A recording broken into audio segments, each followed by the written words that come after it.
All right, everyone. Well, welcome to our OASIS Plus Delegation of Procurement Authority training today. My name is Nikki Chong, and I am the acting OASIS Plus Program Manager. And today I am joined by Michelle Stansberry, who's going to help me present today. She is a professional services advisor underneath our category of Office of Professional Services and Human Capital. And we are a division of the Federal Acquisition Service underneath GSA. And so today we are here to welcome you to our Delegation of Procurement Authority training, and we're going to show you the ins and outs of the OASIS Plus program and basically walk you through how to get started with your acquisitions. So we will go ahead and dive right in. We have a lot of material to cover today, so we'll just get right to it. So we'll go over a little bit of welcome and housekeeping remarks. We'll talk a little bit about OASIS Plus and what it is. We'll go over roles and responsibilities. We'll talk about building your task orders and how you do that within our unique structure of our program. We'll talk a little bit about contract access fee and our task order solicitation system, which is EVI, and any other additional resources that you might need to get started with your acquisition. So let's dive right in. So as you notice, today we are using the Zoom webinar platform. We have muted your cameras and your mics today, and then slides are being distributed through the chat feature if you have the Zoom application on your computer. If not, we can distribute this as part of our after the event today. So we kind of like to keep it a little casual with a podcast style format, and I might have some pointers for Michelle, or she might have some areas for me that we might point things out along the way. And of course, we have Q&A. So the Q&A is always a happening place, and we have some of our professional services advisors and representatives from our contracting shop online today to help answer some of your more pointed questions. And we will stop at kind of key points along the way and maybe highlight some of those questions that we may need to share with the larger group. So logistically speaking, you will receive 1.5 CLPs for this particular course. CLPs will be issued through FAIC SOD, and GSA issues these CLPs on a quarterly basis, so there may be a delay between this training and your receipt of CLPs. You will receive a training certificate within 7 to 10 business days after this event. So that will be utilized to actually obtain your delegation of procurement authority. And we'll kind of go over that, the steps of what you need to do that at the end of this presentation today, just to kind of help round us out. And of course, if you have any other questions, or if you're joining this via a webinar in a webinar style within your agency, please email oasisplusdpa@gsa.gov if you have any questions. And our illustrious team will be available to help you.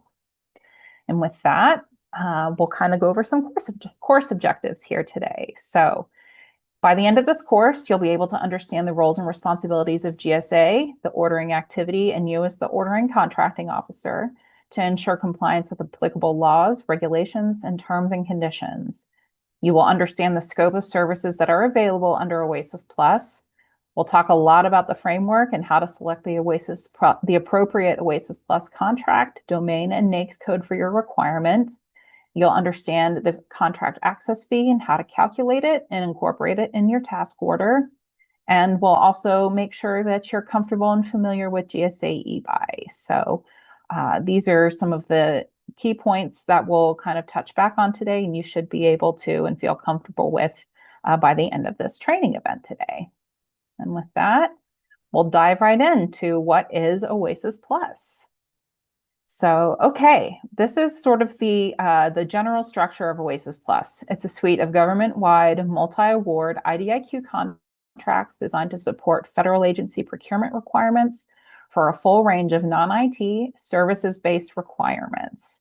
The scope of each contract is categorized into functional groupings known as domains. And we have 6 solicitation categories or IDIQ contracts under OASIS Plus. 5 are reserved for small business. So we have a total small business set aside, which is our largest contract program, the certified SBA certified 8A, SBA certified hub zone, SBA certified service disabled veteran owned, and the SBA certified women owned small business contracts. And then we have another unrestricted contract, which is very similar to how the legacy OASIS contract was structured. And it kind of includes other than small businesses, but it does not mean that small businesses are restricted from participating in the unrestricted. They are allowed to participate in it. But you will just more commonly see some of your larger contracts in the unrestricted category. All right. So with that, we will kind of dive in what it is. This program is designed to address government agencies' mission needs for a full range of complex non-IT service requirements that integrate multiple service disciplines and ancillary services and products. It combines the scope of our legacy OASIS, building maintenance and operations contract, and human capital and training solutions contracts under one program, along with new areas of previously undefined services. So we'll get into what those new services are a little bit later on in this presentation. But basically, we wanted to make sure that there was one authoritative contract that was capturing the scope of all of these expiring legacy solutions. So we've already kind of identified this, that there are 6 separate and distinct IDIQ contracts, 5 that are designated for small business and socioeconomic set-asides, and 1 unrestricted. The scope of each contract vehicle is categorized into those domains, as we mentioned, and we'll get into a little bit more about what those domains are a little later in this presentation. You will know very much about what is included in all of those domains by the end of this presentation. So what are some unique features and benefits of OASIS Plus? So we have this flexible, expandable, domain-based structure. In essence, the scope can grow. We have already grown this program. We reopened our solicitations in January to allow the scope of 5 additional domains. You have global access to commercial and non-commercial, non-IT services. There's no contract ceiling or cap on orders. So what this means is, unlike the previous legacy OASIS contract where there was a contract ceiling, OASIS Plus has none. So this means you can have an order that's maybe $1 million, or you can have a contract that is $1 billion, and without having to worry about if you're going to break the ceiling on OASIS Plus. There is no contract ceiling for you to break in this case. We have an industrial base of highly qualified contractors, and we kind of talk a little bit within this presentation of what we mean by highly qualified. It just depends on how they're evaluated and making sure that we're getting the best of the best under OASIS Plus. We have a 10-year order period, so a base of 5 years, which has already begun, and 1 5-year option period, which will come up later on in the course of the contract. Then we have on-ramping after initial awards, which we have already initiated. And then we have price evaluation at the contract level. So in those rare circumstances where you may require some sort of pricing for your contract, we do have that available for those rare instances when you might need price evaluation. This is kind of a new area for us, and this was required for us to continue with our proposals. It is a best-in-class Tier 3 spend under management credit. So for those of you who are tracking OMB's tiered system for spend under management credit, OASIS Plus is a best-in-class or a BIC Tier 3 contract. And we'll talk a little bit more about what that means too. But basically, it means we get the best of the best. We have to adhere to rigorous reporting requirements, and it allows us to obtain, again, the best of the best for contractors. We permit ancillary labor and other direct costs with no cap. So as long as these are not the significant or preponderance of the work, we want to make sure that we didn't place limitations on what you might need for your ancillary labor and other direct costs. We allow all contract types and including hybrids, and we have responsibility determinations, subcontracting plan oversight, and congressional notifications at the IDIQ level.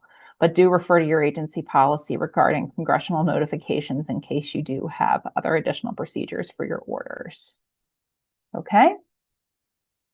So these are our domains. We now have 13 domains, which is a lot, right?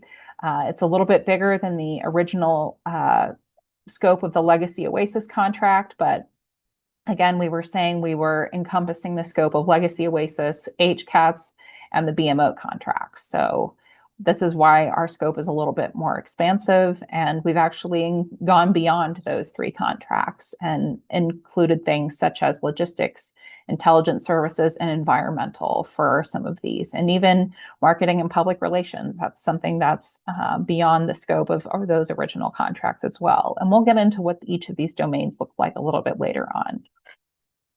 But what OASIS Plus is not, it is not a multiple award schedule in accordance with GSAR subpart 53871.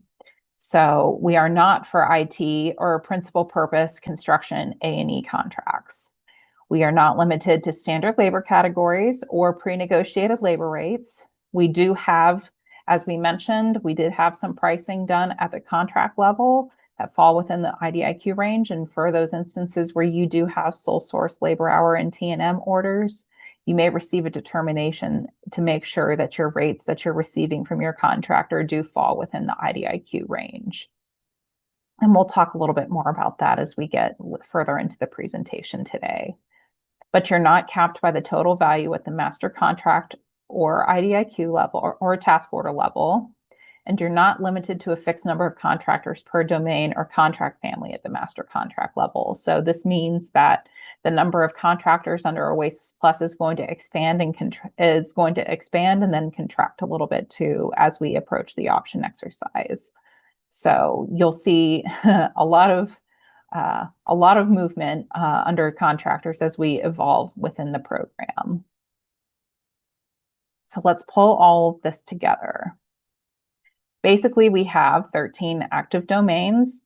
Our newer domains do not have any contractors awarded yet, so we will make announcements when those are going to be awarded, but our 8 original domains are active and available for ordering at this time. So we have the number of NAICS codes per domain, and we'll share with you what those NAICS codes are and what the scope areas look like for each of these individual domains a little later on. And we're capturing the expiring scope within those 3 contracts, which we previously mentioned, OASIS, BMO, and HCATs. All right, so I'm going to turn this over to Michelle, and she's going to talk to us a little bit about roles and responsibilities. So take it away, Michelle. Awesome. Thank you, Nikki. Next slide, please.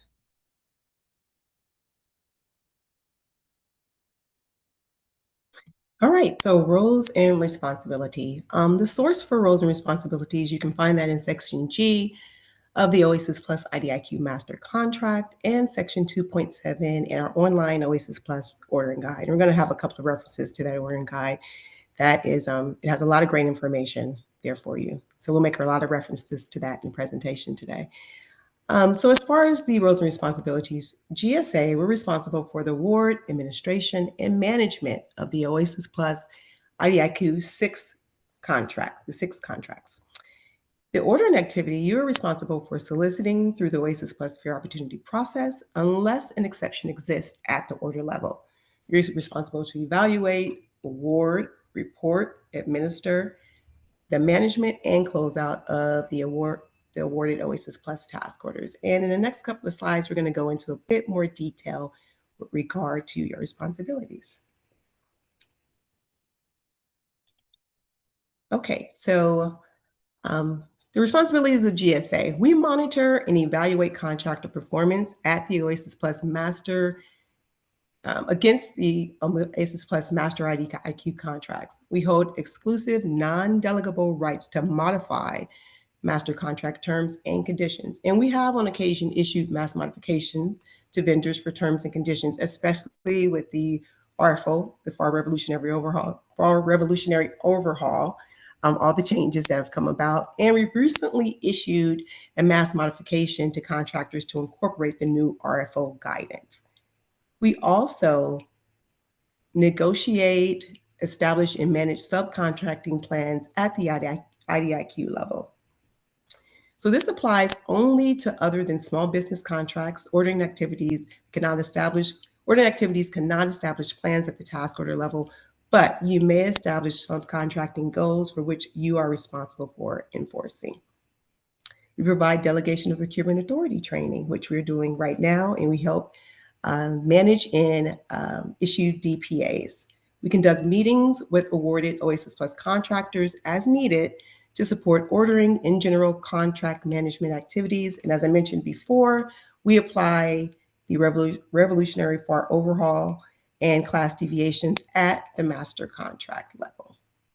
So those are GSA responsibilities. And we're going to go to the next slide and talk about your responsibilities as the OCO. So your responsibility is to request and receive an OASIS Plus Delegation of Procurement Authority prior to soliciting and awarding a task order and perform the responsibilities defined in the DPA.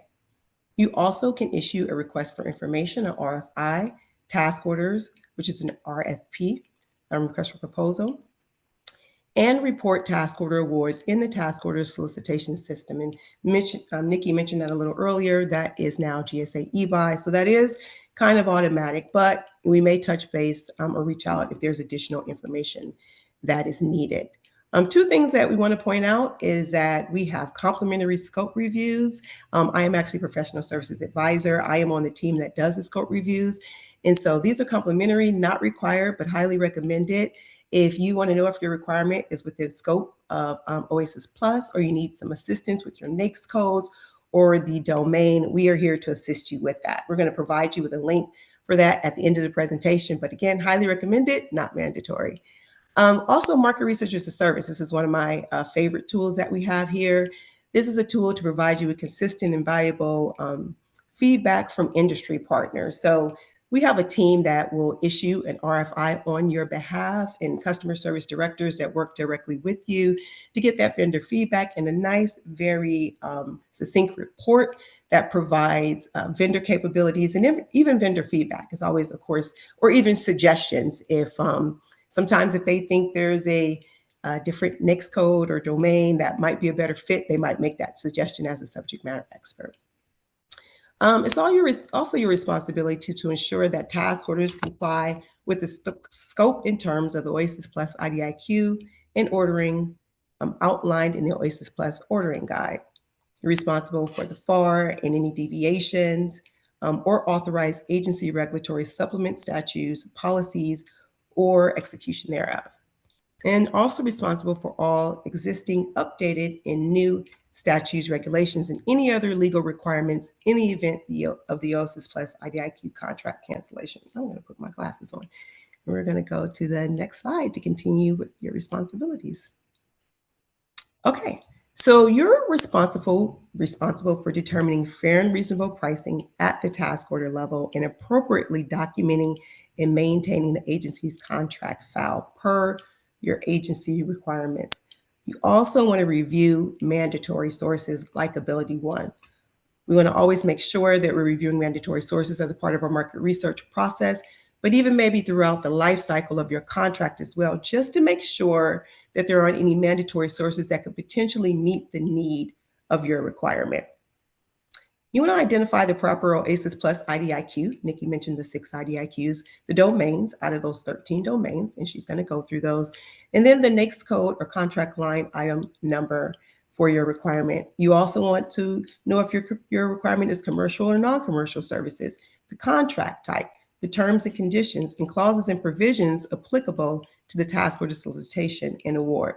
Now, we have incorporated mandatory FAR clauses and DFAR clauses into the IDIQs, but anything at your agency level would need to be incorporated. You want to determine the contractor's accounting system. You want to make sure that it's adequate before awarding a cost reimbursement type task order. So while we do have a lot of contractors that have accounting systems, not everybody does, or they may not have the CAS certification or a certified accounting system in accordance with the FAR. So making sure that those accounting systems are in place and adequate before awarding your cost reimbursement task order is very, very important. And then last but not least, you want to determine the applicability of the CAS for a task order and ensure the contractor has made the required CAS-related task order solicitation certifications, or has, yeah. Okay, and we'll go to the next slide and continue with your responsibilities. Okay, so you want to include limitations on subcontracting for small business and socioeconomic status awards and monitor them at the task order level. This is definitely something we emphasize, especially for your small business and socioeconomic small business awards. And again, you want to monitor those at the task order level. You also, the OCO should inform GSA if the OCO knows that the contractor has failed to meet the applicable limitations on the subcontracting requirement. You're also responsible for administering task orders under OASIS Plus from cradle to grave. So from developing your requirement all the way to closing it out, this is your responsibility. You want to allow a reasonable time for fair opportunity proposal submissions. We know sometimes it's standard to allow 30 days, but making sure that if there's any agency policies that you have to follow for fair opportunity, that you're following those fair opportunity procedures for contractors to bid against your request for proposal. Let's see here. You also want to follow agency policies and regulations for congressional, did I skip FOIA? You want to respond to Freedom of Information, to FOIA, Congressional Inspector General, Small Business Administration, and the GAO request for task orders. Now, we do notify Congress for IDIQ awards, but if you have an agency policy about reporting task orders that you follow, it's important that you follow your agency's policy for congressional notifications. And last but not least, you want to monitor and evaluate contractor performance for the duration of the task order and report as required in our Contractor Performance Assessment Reporting System, more commonly known as CPARS. Next slide, please. All right, so prior to issuing any task order under this contract, the OCO shall review the requirement and confirm that the principal purpose of the requirement falls within non-IT professional services scope of the domain in Section C, and in accordance with 7503E, the requirement does not involve inherently governmental functions as defined in FAR Part 2101 and FAR 7503A through C. The OCO shall document in the task order file a written determination that services are inherently governmental and are not excluded under Section C5. So this should be made available to the OASIS Plus CO upon request. It's basically asserting that you're not performing task order award or task orders that are outside of the scope of OASIS Plus and don't include any inherently governmental functions. You may already have a similar memo that you document within your agency policy. Next slide, please. Okay, and so just in case you're wondering, orders issued against the OASIS Plus IDIQ are considered interagency agreements. Acquisitions. GSA has a specific statutory authority under 40 U.S.C. 501 to purchase supplies and non-personal services on behalf of other agencies. So what this means is that GSA has been given express authority to establish IDIQs for other agencies to use. And therefore, as far as 17502-2, the Economy Act does not apply to OASIS Plus orders. So it relieves you of the requirement from having to do a DNF for the Economy Act. Okay, so those are all your roles and responsibilities. And now I'm going to touch on the buying authority. Okay, so this slide gives a clear depiction of the OASIS Plus buying authority. We did a comparison of how OASIS Plus differs from doing a FAR Part 15 acquisition. It's important to remember that orders under OASIS Plus are placed under the authority of FAR 16506 and 16507. This is a section governing IDIQ contracts. Many times, contracting officers will apply FAR Part 15 rules to OASIS Plus task orders when they should, in fact, be utilizing FAR Part 16. For example, there are no limits under OASIS Plus, but the recommended minimum order threshold is the SAT, which is $350K. For OASIS Plus, there is no minimum required solicitation period, whereas Part 15 requires a minimum of 30 days. You do not have to synopsize under OASIS Plus, and you are not required to have a source selection evaluation board. OASIS Plus formal discussions and negotiations and setting a competitive range are also not required under OASIS Plus. But we do encourage negotiations, especially if you have many offers. We leave that decision up to the OCO and the agency policy. All right, and we're going to continue with the buying authority with source selection. So source selection is at the agency discretion and governed by FAR 16507-2. The contract format for OASIS Plus is task order. So one of the most critical takeaways on this slide will be the protest thresholds. Under OASIS Plus, you don't have to worry about protests unless the requirement increases scope, period of performance, or max value of the contract, or if the order exceeds $10 million. OASIS Plus protests are also only allowed to be filed with the GAO. And last, small business status protests for set-aside orders are to be handled in accordance with FAR 19201. Post-award. For orders in excess of 7.5 million, notification and debriefings, they should be in accordance with FAR Part 15. We ensure, or want to ensure, that we are as transparent as possible with our contractors for any procurement, and recommend a short debriefing just to be transparent and help grow, learn, and improve. And Michelle, I will say on this slide too, we recently updated this presentation as a result of the RFO because we now permit the establishment of BPAs. This was previously not permitted under OASIS Plus due to a GAO case, but BPAs are now permitted under OASIS Plus, and we will touch a little bit about that a little bit later on in this training. But IDIQs are still not permitted against OASIS Plus, so no IDIQs against an IDIQ, but BPAs are good to go. Awesome, thank you so much, Nikki. And this is a great segue into our next slide. All right, so as Nikki mentioned, we're going to touch on BPAs. This is a brand new section, like Nikki mentioned, to this training. And like she said, OASIS Plus BPAs are now permitted due to the RFO. But this slide is specifically concerning BPAs awarded to 8As. The offer and acceptance must occur at the BPA level and is not covered by the master contract. The RFO guidance states that you have to submit an offer and acceptance, have offer and acceptance for each order under the basic ordering agreement or the BPA. So not only do you have to do the BPA, the offer and acceptance at the BPA level, you have to do it at the order level as well. So this may not be the most favorable path for establishing a BPA for 8As unless you're willing to go through some of the legislative hoops that are now in place for BPAs under the new RFO. And then also, once an 8A program term expires, the participant otherwise exits the 8A program, or other than small business for their next code is assigned, SBA will not accept new orders under the BPA or BOA for those types of participants, for the participant. So just keep that in mind for when and if you decide to establish a BPA. And again, like Nikki said, BPAs are definitely new to OASIS Plus. We have fresh off the press a new BPA webpage, and that includes a toolkit with BPA information and resources. We have a BPA sample, so a template guide for your BPA structure. We have sample solicitation templates to help streamline your requirements package.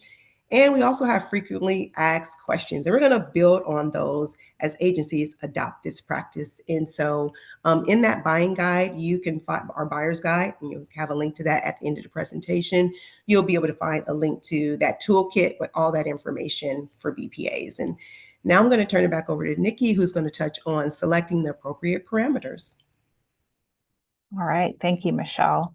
All right, I'm about to warn you all, this is a long section of our training, but we promise to get through it as expeditiously as possible, and we will touch on the most relevant points as possible throughout this section. So don't worry if you are like trying to read everything or capture everything. Again, everything is on the website already. So this is not going to be new information. It's simply going to be regurgitating what we already have out there available in the public domain. So we will jump right in. If I can find my mouse, there we go. All right. So ensure your task order or BPA fits within the scope of the OASIS Plus Master IDIQ contract. Keep in mind, the principal purpose NAICS code for your task order must be listed in the selected OASIS Plus domain. So no selecting NAICS codes that are not within that OASIS Plus domain. Ancillary products and support services, including equipment or IT services, are all allowable and often necessary as part of the total service solution, but are not, keyword emphasis, not the principal purpose of the task order. OASIS Plus is designed to be a total solution for vehicle for commercial and non-commercial services, or a hybrid of the two. We also include classified and non-classified options for you. And if you do have classified requirements, we do have some information for you at the end of this presentation to go over that. And we also include scope performance in both CONUS and OCONUS. So there are offers who are available to do OCONUS work just as much as they are available to do CONUS work on our contracts. And again, as Michelle touched upon, no inherently governmental functions or personal services. And we've already talked a little bit about no IT services unless they meet this exception of a national security system. So sometimes DoD contracts are often rife with national security systems, right? So sometimes those IT services may fall under the scope of one of those under this definition under 40 USC 11103. So that way we would be able to accommodate those particular types of requirements under OASIS Plus. But no FAR Part 36 construction or A&E contracting, and no assignment of a NAICS code that's not listed in one of the domains again. So we wanted to bold this and make this clear because we have gotten questions about this before. Can I do a NAICS code that isn't on OASIS Plus? No, you cannot. You have to use, and that's why we have so many NAICS codes across all of our domains to make sure that we have enough coverage and scope available for you as ordering officials. All right, so we also want to make sure that your requirement for the operation and management or direct staffing of correctional, detention, or other custodial facilities, or the provision of services that would place a contractor personnel in a position of ongoing direct physical custody or control over individuals held in such facilities. So make sure that you're not putting your contractors in precarious positions where they would be handling custody of individuals, and any requirement for the conduction of formal questioning or examination of individuals in government custody for evidentiary enforcement or adjudicative processes or other activities that wouldn't require the contractor personnel to exercise criminal, civil, or administrative enforcement authorities. So basically, don't put your people in in precarious positions where they would have to incriminate themselves legislatively, right? So that's kind of the bottom line of this slide. All right, so domains, a closer look. So again, we have our 13 domains here. So each domain contains multiple contract line items aligned to North American Industry Classification System, or NAICS codes. OASIS Plus contractors may qualify for award of some or all included NAICS codes in a specific domain, provided they meet all qualifications for award. So what that means is a small business, say for example, who has a management and advisory domain contract, they may qualify for 7 of the 8 domains based upon their representation of their size status at the time of contract award. So you do not have to perform re-representations or certifications at the task order level. We just do that at the time of contract award and at the time of option exercise. So that's the only time you would have to really worry about whether or not a contractor holds those particular CLINs or not. So in that case, if a contractor meets the definition of a small business under 7 of those 8 NAICS codes under the management advisory domain, then they would receive 7 CLINs on their contract. So, but generally speaking, most contractors have most of their CLINs. So that's pretty good. And if you ever want to know which contractors have which CLINs, all you have to do is go to GSAE library and do a search for that company, and you can see a list of all of their CLINs they hold under OASIS Plus. All right, so we're going to dive in to management and advisory. So this is one of our most commonly used domains, and we have 8 NAICS codes under this domain. So it's basically management and consulting services that improve federal agencies' performance and its endeavors to meet mission goals, provide operating advice and assistance on admin and management issues. And again, there's 8 NAICS codes in this domain.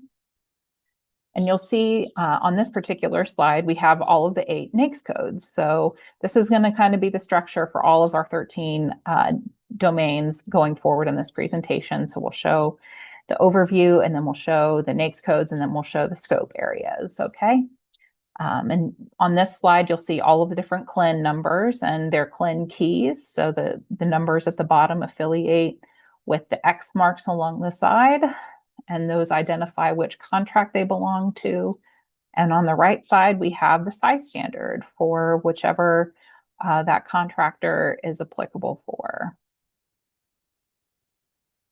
All right, so these are some of the areas of scope that would be encompassed under management and advisory. So you can see we have extensive lists of scope here, and a lot of it is very kind of acquisition and kind of knowledge management processes, and maybe policy, or maybe cost estimation, or other kind of program or project management.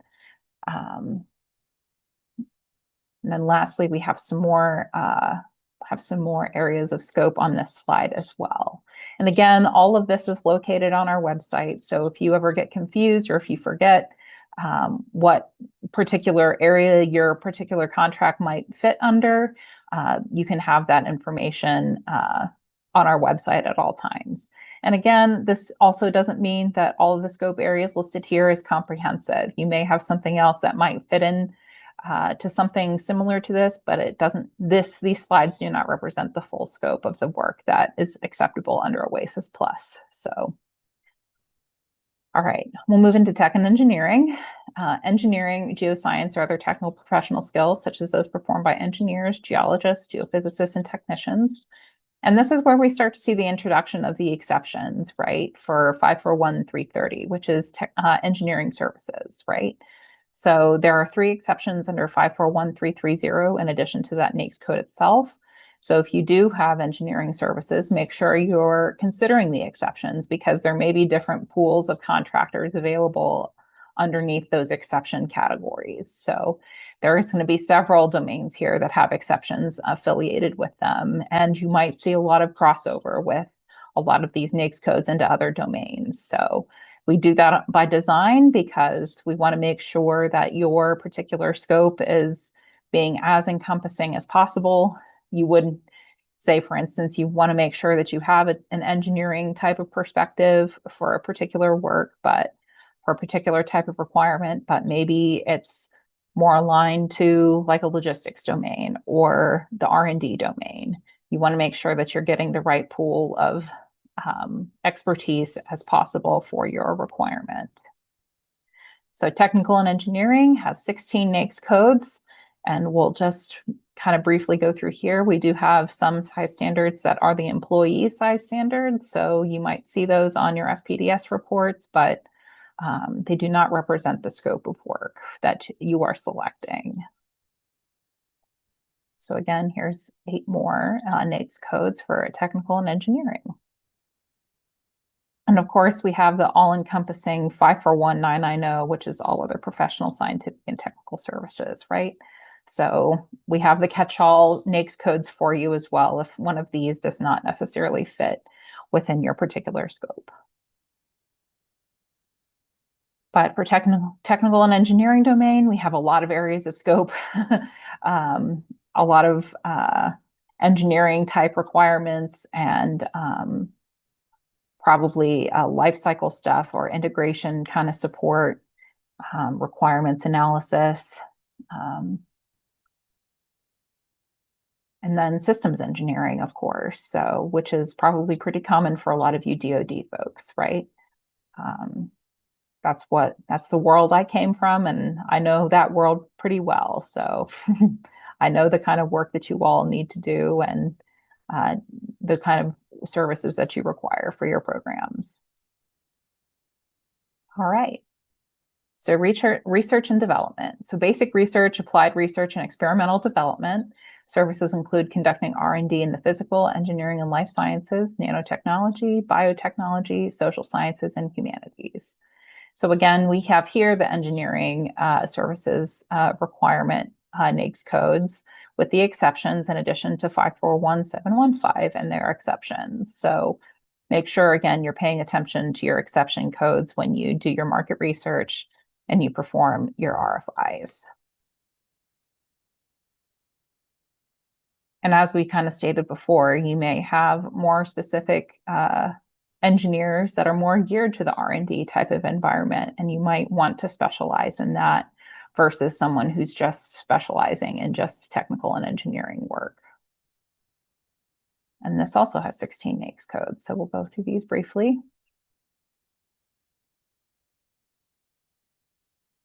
Okay, and here's some of our scope areas for R&D. A little bit of design work, some experimental stuff, lots of research, obviously, research testing, robotics potentially, or special studies, and test and evaluation kind of services. So all of that would fall under the scope of research and development. Okay. So logistics. Logistics is one of our newer domains. We do have, we encompass the planning and design, implementing or operating of systems or facilities for the movement of supplies and equipment or people by various means.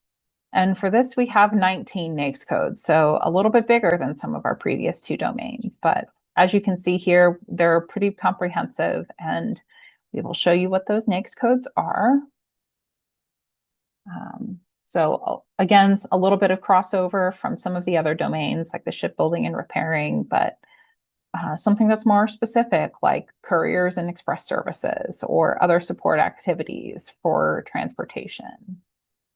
And we even included facility support services in this particular domain, which is unusual because it does also cross in the facilities domain as well, and other domains too. So you want to make sure that you're kind of focusing in on the most appropriate type of NAICS code for your particular requirement.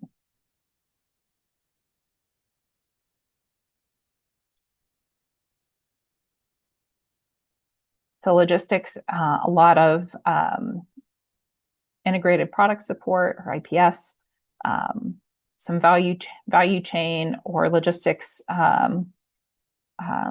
type of operations, making sure that you have a lot of maybe support systems that accompany that, or you actually have the physical delivery of supplies and services. All right, the environmental domain. So this is also one of our newer domains. This was kind of previously decided based upon the success of the legacy OASIS contract, but we wanted to improve on that and have its own domain. So these services are ones that typically involve multiple discipline teams of scientists, engineers, and other technicians with expertise in areas such as air and water quality, pollutant contamination, remediation, ecological restoration, and environmental law. So remediation, I know, is a big thing for a lot of your organizations. So we wanted to make sure that remediation was available underneath our scope of contracts. Do keep in mind, though, that it does not cover the construction aspect or the A&E aspect of remediation. So if you do have some remediation works that fall under the 36 realm, you might want to double check with us to make sure that the scope is going to fit under OASIS Plus. But for the most part, if you have some minor construction or A&E work underneath your remediation services, you should be able to compete that work under OASIS Plus. But always a good idea to check with us just to make sure you're following the scope of the contract. And we have 11 NAICS codes under this particular domain that are listed here. And we will list them here again. So again, you see like facility support services and engineering services are showing up in these particular domains as well, right? So you want to make sure that maybe you want to have an engineer who's really specific and really knowledgeable in the realm of environmental policy and environmental operations. Like, so you would want to make sure that you were getting that particular type of engineer to support your requirement versus somebody in the technical and engineering domain who might be more of a systems type of engineer and may not have that particular knowledge or expertise. So that's why we have crossover with our NAICS codes. Okay, and there is the remediation services CLIN. So you're welcome to use it. So here's some sample environmental scope areas here. So cleanup, lots of different areas of engineering and testing, dealing with the environment. And then a lot of regulatory development and compliance issues, and then like wastewater, groundwater monitoring, or any kind of conservation efforts, and pollutant tracking. Okay. So intelligence services is also one of our newer domains. We have organizational and technical capabilities to improve situational awareness and enhance command and control strategies with defense and intelligence environments. And we have 16 NAICS codes for this particular one. And again, we're going to cross into some of the other commonly used NAICS codes for this one as well. There's 16. And I'm going to kind of speed up through here because we're going to really get into the weeds here if we spend too long on everything. So a lot of your counterintelligence work, your INTs, all of your INT support, intelligence support, yeah.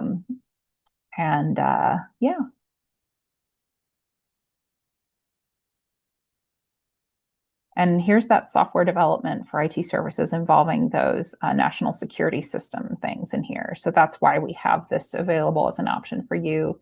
You do have weapon systems that qualify under that 40 USC 11103 code. So we do have that available for you if needed. All right, facilities. Facilities is our biggest domain. We have 29 NAICS codes, which is huge, right? But for good reason, because there are a lot of NAICS codes that cover and expand within this domain. We did this to make sure that we were being comprehensive in covering all of the scope areas and more under the legacy BMO contract. And we are basically moving forward to expand upon that and make sure that it's available, not just CONUS, but OCONUS as well. So services required to maintain, operate buildings, pave services, utilities, infrastructure, and real property assets and equipment. So we're just going to kind of quickly touch on these. And again, you would want to probably get a construction determination from us at GSA before you make sure you have, before you place any facilities orders with us, just to make sure that you're not breaking into the construction category. All right. And I do see things like janitorial services in here too. That's a good example of what Michelle mentioned for like Ability One, right? Ability One might have like some janitorial services that may be covered underneath their contracts. So you would probably want to check your mandatory sources before using something like janitorial services, but we do have it as an option on our contract if you need it for a large scale requirement. All right, so we have a lot of scope areas under facilities, so I'm just going to keep this pretty brief. Lots of engineering and building maintenance, operations,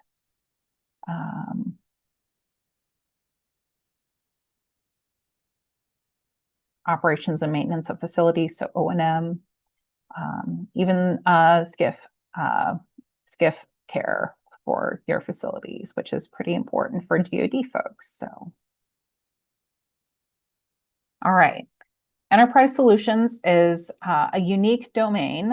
It is on our unrestricted contract only, and it encompasses large, complex integrational professional services requirements, often spanning multiple disciplines and/or locations and requiring many different types of labor and expertise. And this definitely has, this touches in a bunch of the different domains and NAICS codes rather, and there are 17 in total. And we actually have a minimum order threshold of $250 million for the enterprise solutions domain. So if you have a requirement that is, maybe around 100 or 150 million, that might not be the best requirement for you to use under the enterprise solutions domain. You would want to go under one of the other domains. So just wanted to make sure that that was clear. That we do have that $250 million threshold for enterprise. So you'll see a lot of the overlap with all of the different other NAICS codes here. And this is just kind of to give you an idea of what kind of requirements would be a good fit. So multiple layered subcontracting teams, vast accounting systems, estimating systems and invoicing demands, a lot of upfront capital to launch and transition to or sustain for long periods of time, geographically dispersed project offices, so both on the government side and on the contractor side. So this is, something that's probably more common with, your $250 million or greater requirements, right? So you would want an organization that had this available, who had that ability to meet those needs for your requirements. So if you do have a $500 million requirement or above, you'd want to make sure that that contractor really had access to a lot of those capabilities for yourself and for your contracts, right? So that's why we have that threshold there in place. All right, so now we're going to get into our new domains. And again, we mentioned that while these are now currently kind of out there into the world and we want to cover their scope with you, we do not have any contractors awarded under these 5 new domains yet. So we just want to make sure that you keep watching our website and our continuously open page under the seller's guide to see when those contractors have actually been awarded. You can also keep checking eLibrary and eBuy as we make sure that as companies are onboarded to our new domains. So the business administration domain has a lot of admin, clerical, and business management services. So language services, document management, admin support, and we have 16 NAICS codes under this particular domain. So some legal services, a lot of other office administrative services, any other support services that you might need in a business type environment. And we do have that investigation and personal background check services, which is kind of unique to OASIS Plus. We do have the IPS SIN under MAS as well, which is best in class, but until this domain is stood up, you can use that SIN under MAS. All right, so these are some examples of our business admin domain. All right, so financial services. So this was actually, again, one underneath our previous OASIS contract as well. And this is just now coming on board for us. So it supports financial objectives such as accounting, budgeting, financial advising, loan servicing, and asset management services, and complementary financial services. And we have 15 NAICS codes. So we'll see those here.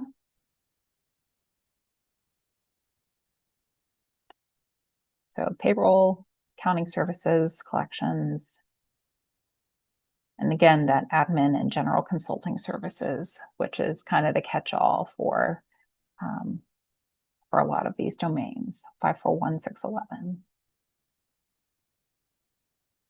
Here's an example of some of the scope areas of financial services. And again, these are not exhaustive lists, so you're welcome to have something that might be kind of on the border of something else and just have a scope review performed for you so you can see where it might be the best fit for you.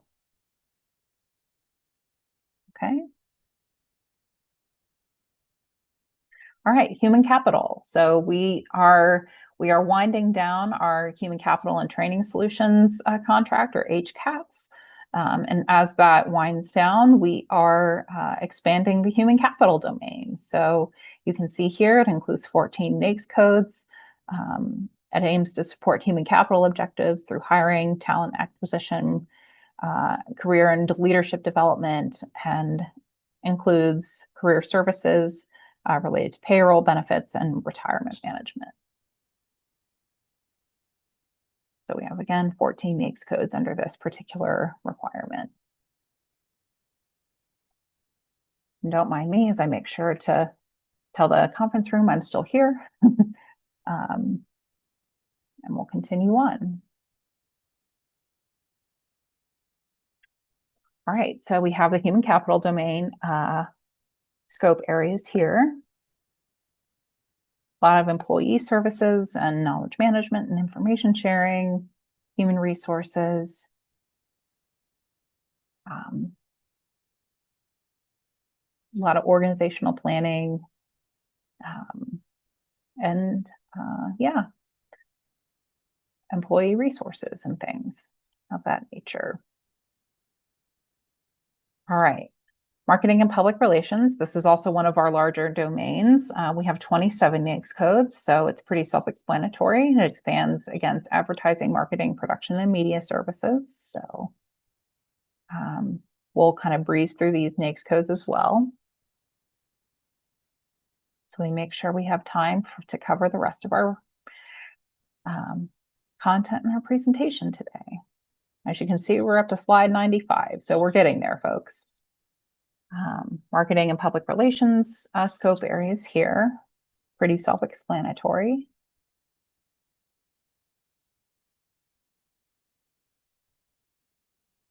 I like to consider that kind of stuff fun stuff. Like I have an artistic background, so I like the media relations categories. So we have social services, and I believe this is our last domain. So this domain includes government services provided for the benefit of the community and society, such as education, medical care, and housing services. These public services aim to create more effective organizations, build stronger communities, and promote equality and opportunity. And this has 19 NAICS codes. So we'll show those here.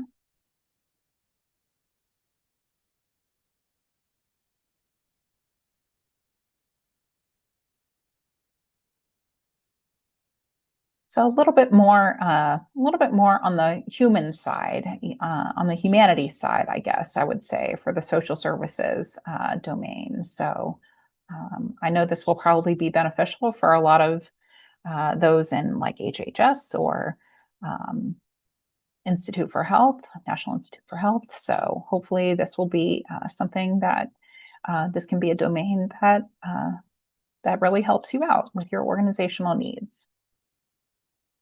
All right, we made it to the end of the domains. So what else do we need to know here? So ordering officials can issue RFIs or sources sought notices across multiple IDIQ contracts, domains, and NAICS codes.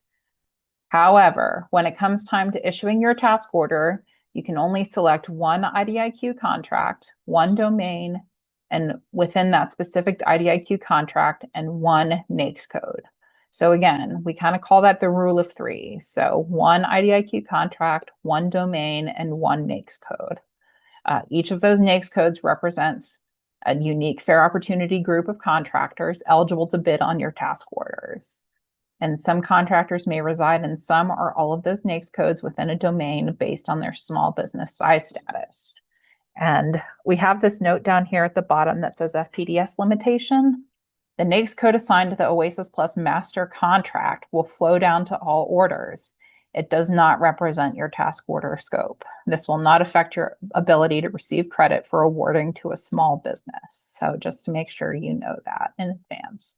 We wish there was a way that FPDS could be a little bit better and hopefully it's being worked on. That's all I can say. Okay. Ordering contracting officers have the following flexibilities. Use OASIS Plus standardized labor categories and or contractor proposed custom or specialized labor categories that are non-standard, and or use OCO directed non-standard custom specialized labor categories customized to the requirement. So this differs from legacy OASIS, where legacy OASIS had like the guide to help you select all of your different labor categories. This way, you're kind of going on your own, as long as they kind of align to the Bureau, the SOC guide, the Standard Occupational Classification Guide of finding work, and within RJ1, you can generally create whatever labor categories that you need, as long as they tie to like a junior or a SME or a senior kind of position, right? So you have a lot of flexibilities with your labor categories. We did price those 20 labor categories at the master IDIQ level, and those rates are only applicable to T&M labor hour orders when they're issued as a sole source or when adequate price competition does not exist. So in those rare instances, OCOs should email OASIS Plus mods, MODS, at gsa.gov to include the contractor's proposed rates for sole source and T&M or labor hour orders, and GSA will provide a determination in response. So that means if you do have some instances where you have to do sole source or when you don't have adequate price competition for your labor hour or T&M orders, you would be able to get a determination making sure that those labor hours that are proposed are within the master contract range. And then this last note down here, so for SCLS, which is Service Contract Labor Standards, or DBA, which is Davis-Bacon Act work, wage determinations were not included at the IDIQ contract level, so OCOs will need to include them in your particular task order if applicable. So that's more for you facilities folks out there who use blue collar labor for some of your work out there. Okay. Set the task order period of performance. So task orders can be awarded at any time prior to the expiration of the ordering period applicable to the master IDIQ contract. And task orders may extend to 5 years and 6 months after the OASIS Plus ordering period ends. Confirm with SBA that 8A contractors are eligible for credit when options and extensions are exercised. So that's up to you as the OCO to confirm with SBA for those task orders when you have 8A contractors. All right. So that's a lot of information. We'll do a quick recap. And Michelle, do I turn it over to you or is this still me? It's still you. I started at the cap. Okay, great. I just wanted to make sure. So this is just breaking us down into our ordering procedures in 4 easy steps, okay? You have your acquisition planning stage, so making sure OASIS Plus is the right fit, making sure that you're researching the contract features, and maybe even requesting a scope review. And then the second phase is market research. So doing your own due diligence for your requirements, making sure that you're finding and using a lot of GSA tools for making sure that OASIS Plus is the right fit for your requirement. And that's where we can utilize the market research as a service tool, which I have personally used in my time as a contracting officer. So it's a very useful tool for ordering activities. I swear by it for RFIs. And then third, to make sure you obtain your DPA. So again, you have to be a warranted contracting officer to obtain a DPA. We do ask that everyone on your contracting team do take the DPA training, so they're aware of the rules and regulations surrounding OASIS Plus, but contract specialists do not get DPAs, only warranted contracting officers. Review the corresponding DPA guide, submit your documentation to GSA, and you'll get your DPA within a few business days. And then fourth, you solicit, evaluate, and award your task order. So review the ordering guide, confirm requirements, create your solicitation, and release it in GSA eBuy. Then you award your task order based upon the factors that you have established in your evaluation criteria in your proposal, and manage your task order. So understand the process for reassigning task orders, including admin, Q&A, subcontracting, evaluations, or CPARs, and closeout. All right, now it's Michelle's turn. Michelle's going to talk to us a little bit about contract access fees. So take it away, Michelle. All righty. Thank you, Nikki. That was a lot. We're almost done, everyone. We're getting there. All right, so next slide, please. Okay, so the contract access fee or CAF overview. This is a fee paid by the ordering activity to OASIS Plus, but it is remitted to GSA by the contractor. It pays for our operating costs for managing the OASIS Plus program, administering the contracts, providing acquisition consultation, the associated systems and tools, and other OCO support. It shall be included in every task order. You get this question a bit. And modification under a separate task order line item number, CLIN, in accordance with section B.11 of the master contract and conditions. GSA set the CAF low. There is no applicable cap or ceiling for the CAF.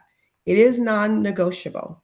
It is 0.15% applied to the total amount billed on each invoice, including ancillary support, travel, and profit. We know at Legacy OASIS, there were some memorandums of agreement for reduced CAF rates, but again, the CAF rate is 0.175% and is non-negotiable. Next slide. Okay, so this is a sample invoice that we prepared just so you can see the difference. The CAF, again, must appear on every invoice. OASIS Plus contractors must report task orders and invoices to GSA, and that's through our SRP, which is our sales reporting portal. Contractors remit the CAF payment to GSA per the master contract requirements. So as you see on this particular invoice here, we have labor, material, travel, and then CLIN number 4 at the bottom is our contract access fee.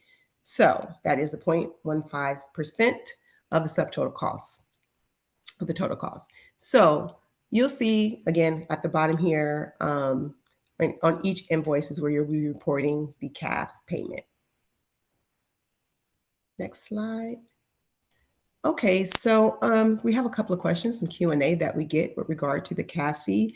What do I do if a contractor does not include the CAF in a proposal? The answer is the contractor is still liable to pay the applicable CAF to GSA. If the CAF was omitted from a proposal and the proposal doesn't have the CAF, it was not accepted, the OCO must notify the contractor that the CAF was omitted from the proposal and not accept the proposal without the CAF included, and request a revised or corrected proposal to include the CAF. If the CAF is omitted from a proposal and the proposal less CAF was accepted, the OCO must notify the contractor that the CAF was omitted, and the OCO must consider a modification or action that will correct the omitted CAF. So hopefully this is something that you'll catch before you accept the proposals, but you know, things can happen. So you just want to make sure that the contractor is including the CAF in their proposal. This is a very, very important step. And we're going to go to our next slide, which we have another question here. What do I do if the CAF the contractor does not include the CAF in a request for payment? So the answer is going to be the same really for all of these. We got to notify the contractor. So if the CAF is omitted from a request for payment and the request for payment was not yet accepted, the OCO must notify the contractor that the CAF was omitted from the request for payment. Do not accept the request for payment without the CAF included, and request a revised request for payment to include the CAF. If the CAF was omitted from a request for payment and the request for payment was already accepted, again, OCO must notify the contractor that the CAF was omitted, and the OCO must consider a corrected reconciliation or other action that will correct the omitted CAF. The OCO may contact the OASIS Plus team for assistance with the CAF as needed. And I know we've given our email address out. We'll give it out again at the presentation, but you can feel free to reach out to the team if you need any assistance there. Okay, so next we're going to talk about our task order management system, which is GSA eBuy. So GSA eBuy is a powerful, intuitive acquisition tool used by thousands of U.S. federal agencies and military services worldwide to achieve required competition, best pricing, and value. It includes all 6 OASIS Plus IDIQs, and GSA eBuy is a mandatory task order solicitation system for OASIS Plus. Now, it does include our multiple award schedules as well. So when I get to the next few slides and talk a little bit about the training, we're going to talk about how to help you navigate through that. Exceptions to fair opportunity. Sole source orders do not require the use of eBuy. Solicitations can be sent directly to the contractors with a copy also sent to OASIS Plus mods at gsa.gov. Let's see here, fair opportunity. So using GSA eBuy to broadcast a solicitation notice to all qualified contract holders under, and Nikki mentioned that rule of 3, under one OASIS Plus IDIQ with one domain and one CLIN satisfies fair opportunity notification requirement. And so for classified requirements, we ask that you just provide a very broad solicitation notice out there with instructions of how to submit your classified requirements. Or if you need to do something source because it's a national security risk, then that's when you would be doing it via the exception to fair opportunity. So next steps, we are working on a video detailing the the RFP process, and I'll be quick with this.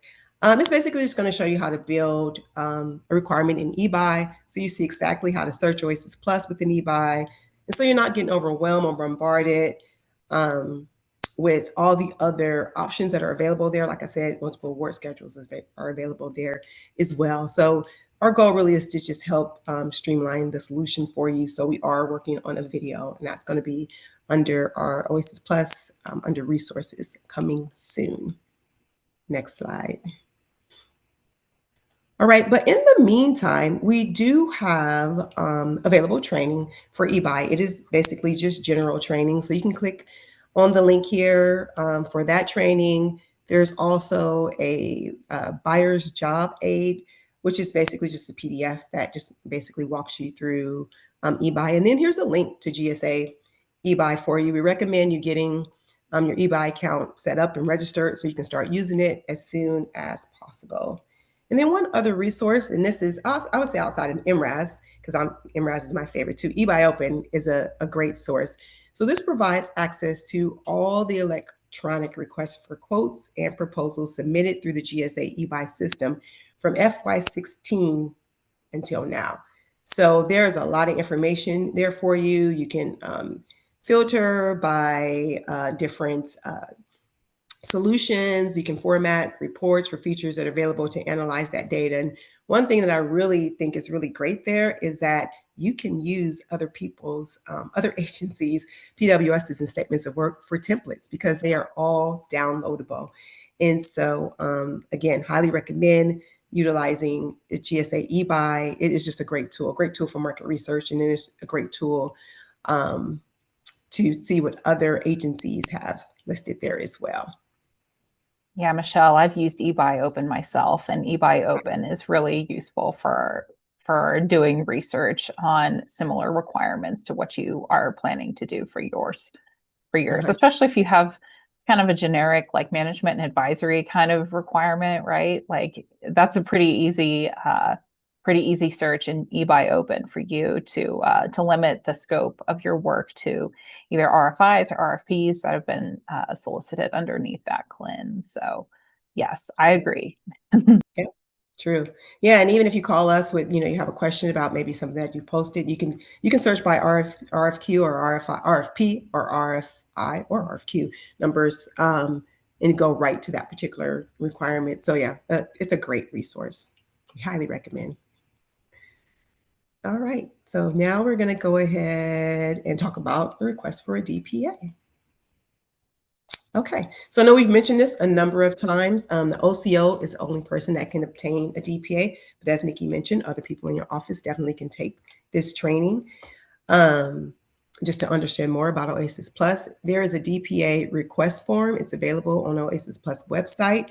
The form does require you to upload a copy of your training certificate. As Nikki mentioned, we'll be sending that to you after this training, and then a copy of your warrant. If you obtain a warrant after the training, you do not have to take the DPA training again. And then we have in red here, because we get this question a lot, if I had a DPA from Legacy OASIS, does it qualify for OASIS Plus? It does not. It does not carry over. You will need to take the OASIS Plus training in order to have a DPA for OASIS Plus. So just want to share that with your team, just in case they have OASIS, an OASIS DPA, they definitely need the OASIS Plus DPA.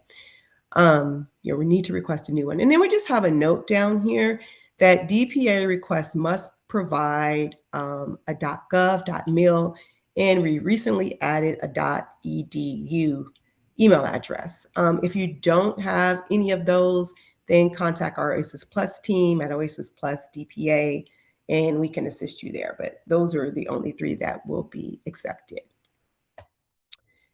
Okay, I think we have come to our last couple of slides. We're going to talk about some resources. All right, so we have kind of come down here to the end. We have these we have that handy dandy QR code. So if you want to just snap that, that will take you right to our OASIS Plus website, and you can search around in there, make sure you have all of our up-to-date information for the buyer's guide. We do have the ordering guide or buyer's guide linked in this presentation. And we have market research tools. As we said, the market research as a service. We didn't talk a little bit about Calc Plus, but Calc Plus is really great if you're doing market research or trying to determine labor category fair and reasonableness. It shows actual prices paid for services under the government. And it's a great market research tool. It's great for helping you develop your IGCEs. So if you ever need help with that. And then our data to decisions is a lot of business intelligence kind of data, and shows us a lot of reporting and other market availability data that we use to get data on our programs. So it's a very useful tool. But we have our fact sheet there. It was recently updated, actually. And then we have our Interact blog, which we encourage you all to sign up for so you can continue to get updates about the program. And yes, the OASIS Plus website has the one-stop shop. So we have everything on there you could possibly need, and we'll be able to maybe drop that link in the chat for you all. So if you don't have it already, otherwise you can just go to gsa.gov and just search for OASIS Plus, and we're the first search thing that comes up for you. So yes, we have our Interact community linked here. You can follow us on X, or formerly Twitter, at GSA Professional Services. And then you can follow us on LinkedIn at GSA Professional Services. And lastly, if you are coming to this presentation and you kind of forget about any questions that you might have, just direct them to us at oasisplus@gsa.gov. It's a very easy email to remember. Just make sure you're spelling out plus, P-L-U-S, and we will try to get to you. It comes directly to us at the program team, and do give us a little bit of grace. There are very few of us left on the program team. So we try to get to those as quickly as possible, but do give us a little bit of grace if we haven't gotten to your questions in a business day or so. But other than that, I'm going to ask my team of panelists if we have any questions that we need to address live. And I'll give you guys a minute to come off mute if there are.